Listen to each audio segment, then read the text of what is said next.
Prices for almost all agricultural commodities have been higher here lately. We've been hearing from Neil Melancon on his bottom line about how that means higher food prices for you and me. Neil is standing by with this week's special guest who says higher commodity prices do not necessarily translate to higher profits for farmers. Neil? Our guest today is Dr. David Kohl. He is Professor Emeritus of Ag Economics at Virginia Tech University.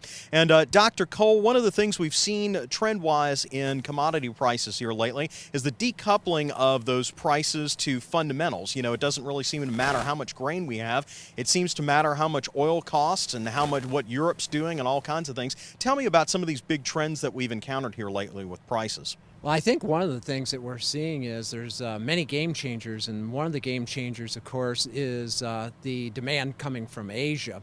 And, of course, Asian economies and the BRIC nations are very, very strong.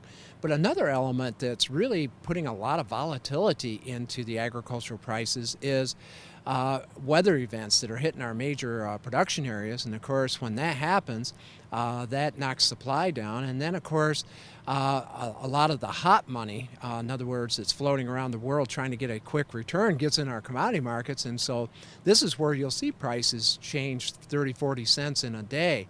And so you have this convergence of these elements that really creates tremendous volatility for our agricultural producers.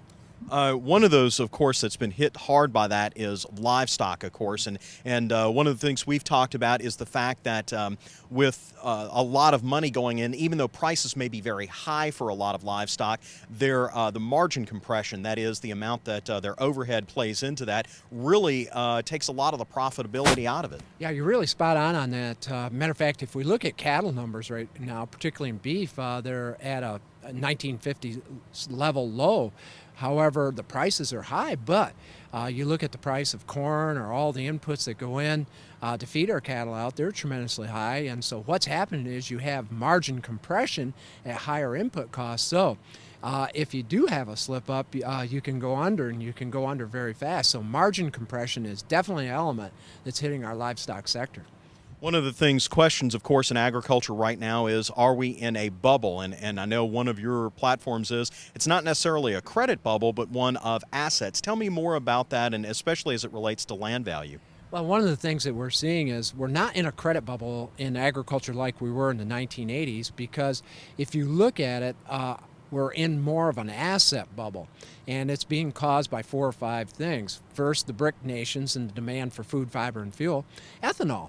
And it was 6% of our corn crop. Now it's above a third of our corn crop. And of course, that's creating tremendous demand, along with the low value of the dollar and the weather I talked about, but also low interest rates. So what it's done, it's created an asset bubble. And the asset bubble is different than the credit bubble because many of our farmers are putting more equity and more of the profits in. And so if we do see a correction, a credit bubble pops and pops very fast. An asset bubble, it takes a longer period to adjust. But we're definitely in an asset bubble, particularly in what I call the islands of prosperity, agricultural regions that are really fueled by the BRIC nations. And finally, I know we can't talk about ag prices without talking about the price consumers pay at the grocery store. And the USDA has it pegged for growth throughout 2012. When can we see over the next 12 to 24 months a possible reduction, or where's these prices going to go? Well, I think one of the things is our consumers are going to be paying higher prices for food or fiber and possibly fuel, depending on where oil prices are going to go. But I think one of the things that we've really got to look at and examine, our consumers have got to think globally. And one of the things is, if China and those BRIC nations continue to demand our food, fiber, and fuel, that is also going to inflate our food products here in the United States. So it's not only the farmer that has to think globally, it's also our consumer. And so what I see for 2012, as long as there's demand, particularly in those BRIC nations, we're going to continue to see higher food costs. And of course, BRIC, Brazil, Russia, India, China, and South Africa. Is that right? You just passed that exam question. Great. I got an A. Thank you very much. He is Dr. David Kohl, Professor Emeritus of Ag Economics at Virginia Tech University. Back over to you. Thanks, Neil. Still to come on This Week in Louisiana Agriculture, another sweet surprise in this week's Ag Minute. But first, they connect the world, but now the folks at AT&T are helping children connect to agriculture.